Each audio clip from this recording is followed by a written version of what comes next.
Hey everybody, how's it going? My name is Neo and I'm joined with Matt Forio, and today we're going to sit down and talk about something that I'm still in shock and awe about, is that Sora actually got in Super Smash Bros. Ultimate.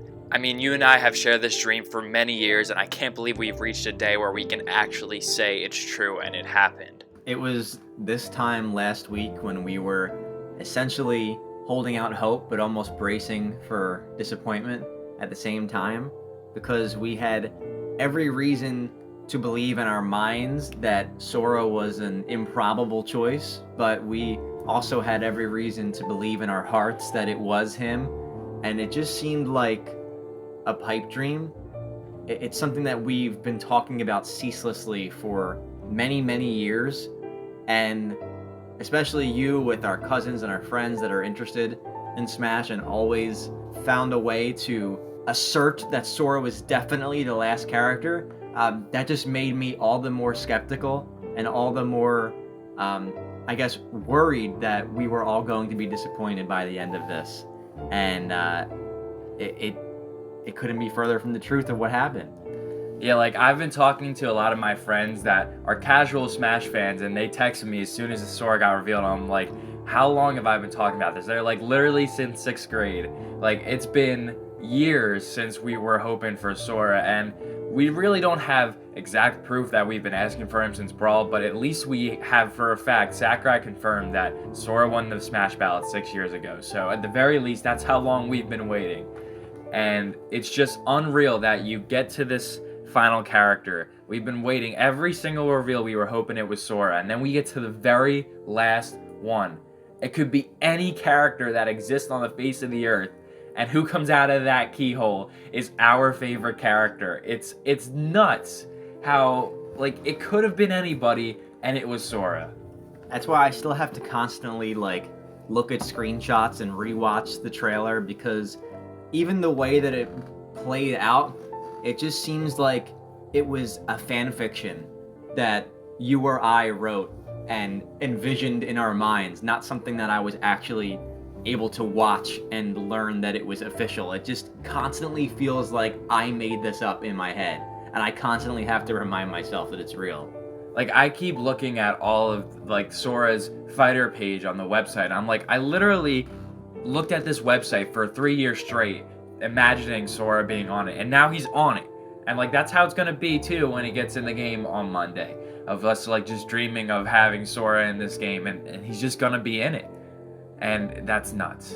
And it's funny to me, the reaction to our reaction, and how 98% of it was so joyous, and even people who said that they don't particularly care for Sora were so happy to see us so happy. And I feel like that joy was shared universally across the whole world, and is mostly seen in many of the reactions that you're able to watch. But the other 2%, and it's easy to think of this and look at it and laugh at us, especially some of our older family members just think that we're cuckoo for going so crazy over Sora. And they think of it as just a video game. And we have many reasons to prove that it's way more than that. And I think we're going to get into that by kind of rewinding the clock and sharing our story about how we got interested in Kingdom Hearts and how it really became more than a video game to us and many others. Well, I guess you could lead the conversation on that, since you're the one who introduced me to Kingdom Hearts. Well, it's true. I mean, we're talking back in 2006. I'm 10 years old, right? And I see a commercial on Well, the let me interrupt. For anybody who doesn't know, Matt Ford is my brother, so that will help give the background too. Well, it's especially important to our relationship as brothers because we're 5 years apart. And especially when you go back to me being 10 years old, you're talking that you're 5, and as we get older, that age gap just seems to increase. But then as you start playing video games and you start playing Kingdom Hearts, the age gap starts to decrease between us because we find something that we really share in common, and chief among them is Kingdom Hearts. So, going back to 2006, I see this commercial on television for a Disney video game, and I want it. So I call my dad, and my dad comes home with a copy for me and my other friend from school, and we booted up and played on my PlayStation, and it was just the most outrageously, you know, otherworldly experience because it's so foreign to any other video game that you've played. It was KH2, right? Yeah, I mean, just the magic, the mystery, everything involved in Kingdom Hearts just comes at you full force in Kingdom Hearts 2, and it enraptures you in this sense of awe that you just want to try to discover in the real world, and you just kind of can't, so you always come back to the video game. And that's reflected in how, throughout the years, we would always emulate Kingdom Hearts characters whenever we went out to a family's house and played the video game, or whenever we had some free time at home and we made our own little videos where we pretended to be our own Kingdom Hearts characters. It was always the cornerstone at which our interests aligned and where we became actually friends instead of just siblings to one another. And that's really, you know, forgetting anything about his inclusion in Smash, that's the most important thing that Kingdom Hearts has done for us. Yeah, I mean, the impact Kingdom Hearts has had on my life, it's unparalleled. The amount of times that it has helped me throughout the years, the amount of times it has fed my bursting imagination, everything about the series, every game, there's nothing else like it. And I've always loved Kingdom Hearts, and there's something special about it, the aesthetics, that even now looking back is so nostalgic and special, and to see it in Smash. To see my favorite franchise of all time and Sora, who's my favorite character of all time, it's really special to me, and I honestly just feel recognized, like seeing Sora in with all of his costumes that each resemble a different point in Kingdom Hearts' history that I've been along the ride for. And the dive to heart, like it's not just Sora that's in Smash, Roxas is in Smash, Aqua, Terra, Ventus, Xion, Axel, Riku, Kairi. These are characters that I've loved and have been with me for my whole life, and they're in Smash now, and they're recognized in this Gaming Hall of Fame. And because these characters, this world, the music, and the series as a whole has been recognized on such a large scale, I feel recognized by the Smash team as a fan of gaming and also a little bit as a person. And that's all because of how much these characters and this world means to me. And we've done so many things in the lead up to this, right? I mean, forget buying every single one of the games and just the sheer amount of waiting that had to be done to play Kingdom Hearts 3. But I mean, we went to the concert when the Kingdom Hearts Orchestra came to town. We made sea salt ice cream, and we had a huge party when Kingdom Hearts 3 came out, and we all played it together for the first time. And we, especially leading back to Smash, we casted our votes for Sora in the Fighters ballot. And I guess it was 2015 when that came out, right? But the amazing thing is that we never thought it would happen, but we just put our faith in something. And the fact that we could actually exercise that as a reality in voting for him was surreal, but also it was kind of upsetting at a point when they came to reveal the Smash ballot winner, quote unquote, and it was Bayonetta, a character that not only do we not have any closeness with, but we also had never heard of before. We're talking about like 2015 right now. Yeah, and our reaction is online, and it was received very negatively, and that kind of started a trend of, you know, disappointments and just thinking that we would never get the particular thing that we were looking for. And that's not to say that Smash has not lived up to its name or has not excited us, because it has continued to excite us over the years, and it was already Ultimate before any DLC was announced. But there was always something in the back of our minds that said, at least for me, that the only character that I truly want in this game, personally, I mean for selfish personal reasons, is Sora. And the fact that everybody told us that it could never happen, everybody said that it was a legal impossibility, it kind of it puts a damper on you, and it makes you feel like the things that you want are not vindicated until they are. when we saw that Keyblade in the reveal trailer. And I think that's why a lot of people really came accustomed to my channel, because I was one of the few people out there saying that yes, it can happen, and I was deconstructing these really baseless arguments and really giving people hope. And I always try to temper expectations, but I'm really glad that all those videos and all that shared experience with my audience about Sora for Smash over the years, it's actually been vindicated, and it actually happened, and it wasn't, just to get people through until Cinderace was the last character. No, it was actually to help all the Sora for Smash fans be patient until he actually got in the game. And that's really special to me, and I'm really thankful to everybody that was along for the ride. We actually made it. It wasn't just for Cinderace. Well, when you think of the final character, I mean, the odds of potential disappointment are so astronomically high that I was kind of a pessimist about it, just because it seemed impossible that the only character that I wanted would be the last and final opportunity to get him, and it was him. Especially given all the circumstances, including Sephiroth's inclusion, that just made you think that Sora was never going to come.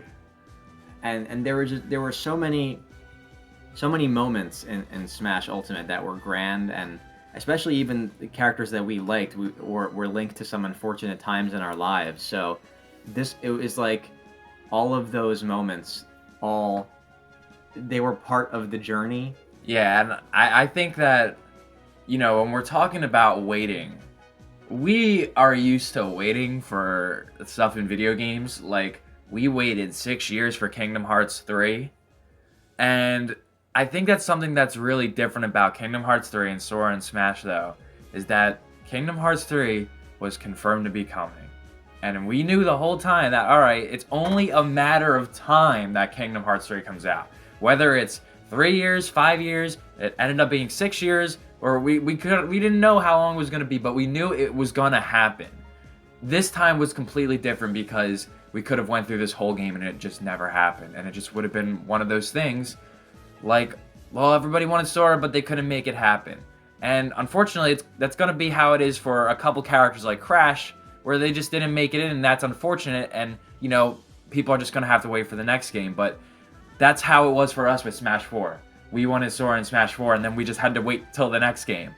So, like, the fact that we waited all this time and we didn't know if it was going to happen, and it actually happened, is just something that's really significant. And that's why that moment right before the reveal is such a stark fork in the road, because there's one future where Sora's not in, and, like, who cares about Sora? Like, he was never a possibility, like, laughing in your face, like, whatever. We were stupid for even thinking it was him. And then there's this other reality where it was Sora all along. Not only were you right in wanting him as a character, but you were among the majority because he won the Fighter's Pass. He won the Fighter's Ballot. He won the most amount of votes. So all the time that you spent wishing and wondering was shared by so many other people. And maybe they were too scared to say it, or they were too afraid of being laughed at for saying it, but the results don't lie, and the way that we felt happened to be shared by so many people. It was an amazing moment, and that's why, like, you watch our reaction back, and it's like we are just stone-faced the entire time until that second hits where you realize it's a Keyblade, and then we just erupt uncontrollably into this frenzy that I've never felt before, where everything comes true, everything pays off. It's a fairy tale. That's what Kingdom Hearts is. I wish we could say we were faking that reaction, but we were not. Not in the slightest. That was just a bodily reaction. Yeah, and something that's really significant. First of all, there's so many things that are significant about Sora's inclusion I feel like people aren't talking about yet or haven't fully digested yet. And I think one of the big things that we kind of touched on earlier is that Sephiroth was in this pass. 2 characters from the same game got in the same Fighter's Pass. Sephiroth is in Kingdom Hearts 1 and 2, and that's crazy how they were both in the same Fighter's Pass. And they knew when they were announcing Sephiroth, they're like, man, all the Sora fans are gonna think that like it's over. Like they probably thought that to themselves.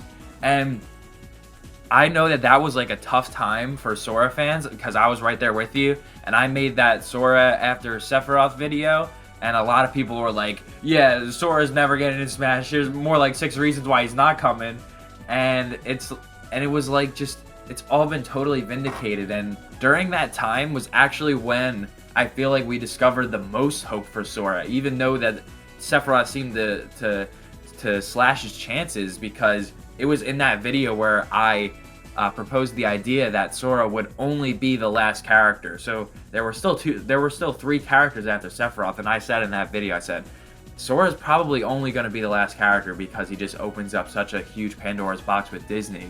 And that goes back to what I was saying about how people haven't been mentioning all the significant things about Sora because Disney is now in the copyright of Smash, and that's crazy. And it's so special because Sora really was the perfect way to end this. I think even if you look at it in an objective sense, forget how badly you wanted the character, that Sora is known as this person who has the light of a child in him, and his imagination never burns out. So when they depict the ending of Smash Ultimate, and it mirrors the feelings that you have when it's like, okay, now this era is ending. Are we gonna stop playing Smash? Is it going to become a thing of the past? Is our imagination going to fade as we get older? You see all these characters turning into a trophy. There's one little light that never goes out, and it's a Kingdom Hearts theme and a motif. And Sora emerges and reawakens everyone, and especially reawakens the part of you that lay dormant from when you were a child and you loved playing video games, and it brings that out in you. Now, for some people like us, it really never went away, but I'm sure there's people out there who gave up video games for a while and moved on to other things in their life, and they see Sora and they see him soaring around with all this Disney magic in his sails, and they think to themselves, you're never too old to be a kid at heart. You're never too old to play video games, and Sora is going to keep this game alive for much longer than I think any other character would have done as the final slot. Yeah, well, that's what I tried to mention in my last Sora for Smash speculation video, is that, like, yeah, they could do any character, like the SMT5 protagonist or Cinderace, but, like, it would have just been, okay, Smash has kind of done all they could have done, and they're just giving us the last character in the Fighter's Pass. They just needed another character in the Fighter's Pass. But, like, now that it's Sora, they're really leaving us wanting more. Like, seriously, like, now that this door has been open and Disney's in the copyright, Goku's on the table. I don't care what anybody has to say. No, I don't think so. But, like, I'm just saying, though, like, that is going to keep Smash alive. People are going to be talking about the next Smash game after Sora gets in. And that is really remarkable that they were able to end this game with gas still left in the tank. 3 years later, they added a character that opened the door and is going to keep Smash alive for the years to come. I'm going to give you a hot take. I think that the exclusion of Disney characters in Smash, being Mickey, Sora, and Mickey, Donald, and Goofy, I don't think that was Disney's call alone. I think that was Sakurai's preference to limit the game too. Just to characters who originated from video games. And it goes to show you that Sora was that powerful that a character who is supposedly adequately represented by Mickey, Donald, and Goofy can make it on his own without them. Yeah. Is really saying something. But I think it was a choice to not include these, television cartoon theme park characters in the background. I think it cements Smash as this very special video game only celebration. And even though Sora crosses over into those worlds, he came by himself and with the other original Kingdom Hearts video game characters. But he still serves as a bridge to those other characters, right? He's a connecting piece. He's a world traveler himself. And just as he does in the Kingdom Hearts games, he seems to connect everything together. So if the door were to ever be open in the future to Smash, where that includes characters that are not from video games, Sora will be the bridge between those. And I think, but I do think that it was a mutual choice to exclude Mickey, Dom, and Goofy. I think so too, because when you think about it, it really doesn't make sense that they were able to get the Mickey keychain, but not the likeness of Mickey or any of the other characters. Don't get me wrong, it probably would have costed a fortune to get the three of them. But I'm just saying, like, I think, yeah, you're definitely right, and that just goes to show how popular and how much people love Kingdom Hearts on its own. Like, it's not just because of Disney's success. People love Kingdom Hearts on its own, and like you were saying, like, they got Sakurai to include a character with only 50% of his series represented in any way, shape, or form just because of how popular Sora is.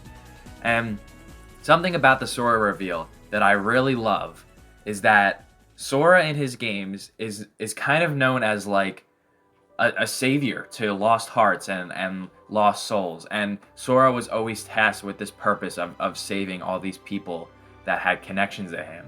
And in his reveal trailer, he saves the entire Smash roster. He uses the power of waking and gets sent to Shibuya afterwards. But no, like, he really, that is so true to form of his character. Like, I did not expect them to have him save the entire Smash roster. I thought he was going to beat Sephiroth, but, like, that is crazy. I'm telling you, it's going to be canon. And it's going to be referenced in Kingdom Hearts. And I think that maybe not immediately, but maybe like 10 or 15 years from now, we're going to see Mario in Kingdom Hearts as a Keyblade wielder. What? I called it right here. There's going to be a Mushroom Kingdom world. Mario is going to be a Keyblade wielder, and it's going to be a weapon of fire, just like you saw in the reveal trailer. We're watching history and the seeds of the future being planted today. I think that's a little ambitious, but hey, I mean, who knows at this point? And, you know, it's just, this whole reveal has been really vindicating for so many reasons, and all the things that people have been saying, that I've been trying to find counter arguments to them, they all had validation to them. Like, people were saying, oh, Disney would never work with Nintendo because Universal has a Mario theme park. Yeah, well, guess who else has a Universal park? Spider-Man and Iron Man and all those characters that Disney makes all their movies about. So, like, stuff like that I've just been trying to say for so long. It's all been vindicated. And I just want to talk about how significant Sora is to be included in the game. That now that this character that we've loved for so long is in the game, he's sharing a world with our other most beloved series of Pokemon and other characters that we've loved for so many years. He now coexists with them in this one complete package, and it's like everything we love in pop culture in this one game. And I also think it's really special how if you take the incarnation of Sora all the way back to the beginning, it seems like he was set on a path to eventually meet Mario one day.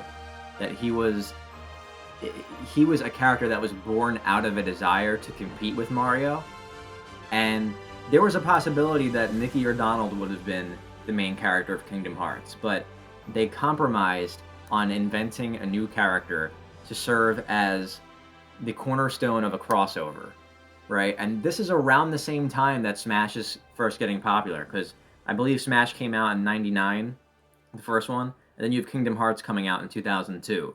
So they're right at the same time, and they travel completely parallel timelines that don't seem to cross over at any point.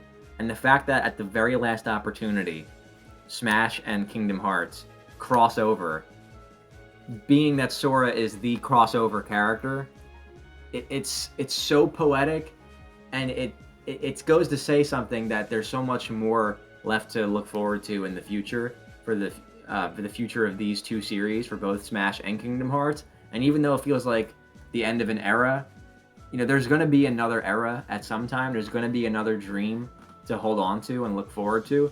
Even though we don't know what it is yet, we're just going to get a chance to finally celebrate this particular dream that we've been holding on to for the better part of a decade.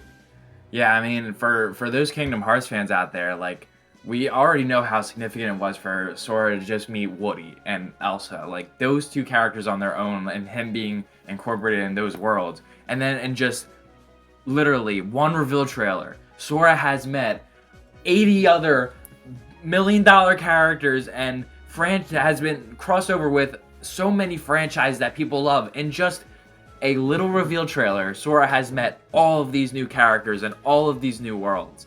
And that is something that I don't see people talking about enough, how Sora has met so many new friends, and that is just such a core part of Kingdom Hearts. And I think that even moving on from just the sheer importance of his inclusion, because honestly that's like the biggest thing for us, like we're just so happy just to see him in Smash.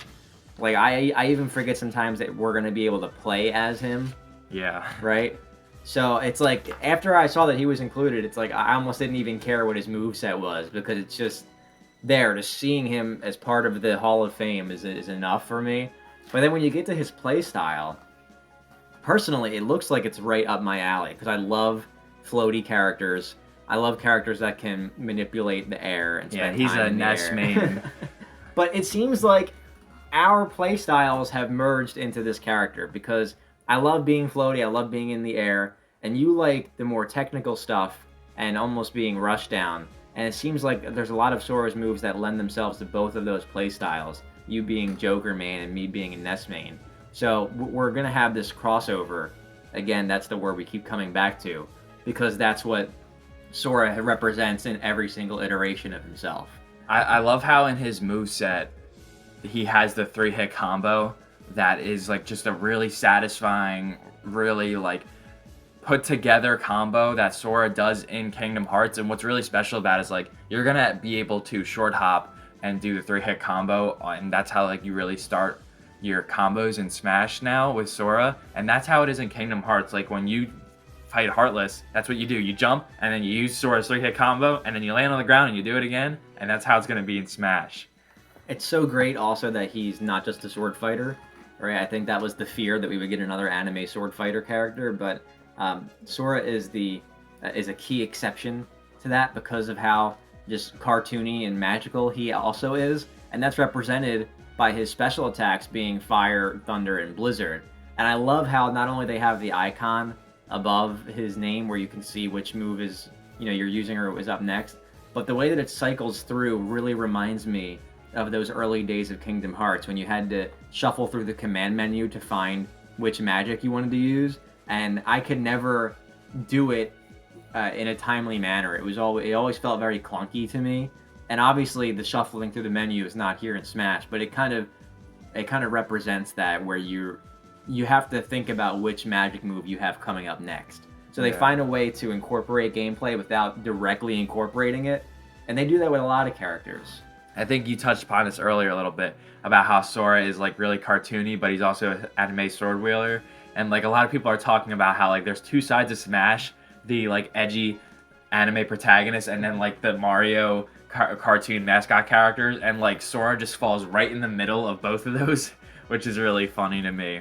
So again, he's the perfect ending character. I think if you look at it in an objective sense, there's so many reasons why he makes sense as the final character. And it also goes back to before we even knew it was him, how deeply we felt that he would have been the perfect final character, and just bracing for that potential disappointment if it wasn't him was going to be something to wrestle with, definitely. And I think it was just so exciting, beyond the fact that we learned it was our favorite character, that we got to revel in 40 minutes worth of a presentation about a character that we loved, and seeing all the different Kingdom Hearts representation, the music, the stage, the spirits, seeing those characters that we grew up with was so cool. My personal favorite part of Sora's inclusion is all of his different costumes. I am a big fan of all of Sora's costumes. They're so unique to Kingdom Hearts, and I did not expect them to do all of them, or mostly all of them. I'm really glad they did the KH3 outfit. That was really important to me. And I really only expected them to do KH2 and KH3. And the fact that they put KH1 and Dream Drop Distance, and then they did Timeless River, that was crazy.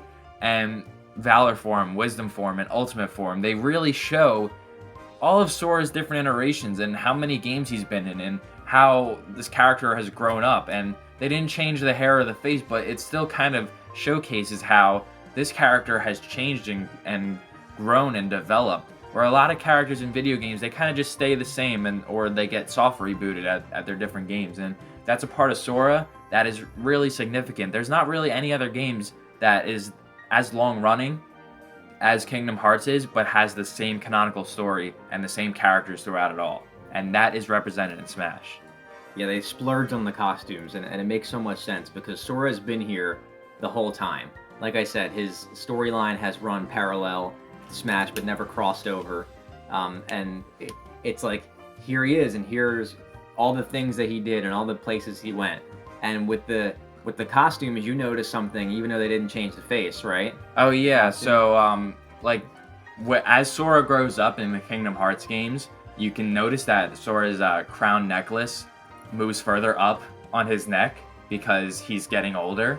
And even though they didn't change his face or his height or his hair, they did change the height of his crown on his KH3 outfit. So if you go look at them, you'll see on the KH1 outfit, his crown is like close to his chest. And then his KH3 outfit, it's just resting on his neck. So like that's something that they didn't have to do. They went out of their way to do that for sure. There's also a lot of other cool references that people noticed about the numbers and the significance that numbers play with Kingdom Hearts. Like, he's being released in version 13, right? He has 13 new spirits. He's coming out 13 days after he was revealed. If you count Pyra and Mythra, he's the 13th DLC fighter. Like, the numbers 13 and 7 mean so much to Kingdom Hearts, and the fact that they were sprinkled in, whether intentionally or not, it just seems like such a Sakurai thing to do. Yeah. Now, I really cannot complain at all about this character because I got exactly what I wanted. We got so many different iterations of Sora, and I'm so glad that they actually put those costumes in. I can't reiterate enough how happy I am that those other costumes are in. Like, the Dream Drop outfit alone is older than, like, most of the characters in the DLC.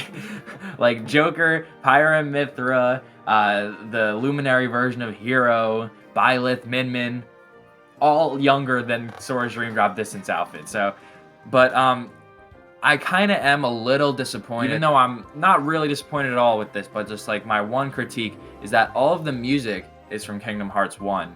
And it's a shame because the music is so great in KH1. But after KH2, Yoko Shimomura takes the level of Kingdom Hearts music to like a point where it's not even fair to other video games. Like, that's how god tier the music is. And it's kind of a shame that we're not getting any of those songs from the rest of the series, because like you're kind of missing the last 20 years, and it's just the first part. But I think every Fighters Pack goes all out on one certain attribute. Like with Steve, it was the moveset. With Pyra and Mythra, they have 2 characters. With Joker, it was the background character. So everybody gets like one really devoted, significant aspect of their Fighters Pack. And Sora's was the alternate costumes. There are very few characters in this game that have 8 unique costumes, with the exception of, I think, only Villager and Inkling. And Sora's are so intricate, each one has its own physics and its own layout and different moving parts. So I think that's where they really devoted the most of Sora's effort into, was his alternate costumes, which is really important because it shows his growth through the series. I mean, there's a bit of nostalgia in the fact that they only reference Kingdom Hearts 1, and it's kind of teasing you in a sense to say, hey, go play the rest of the games.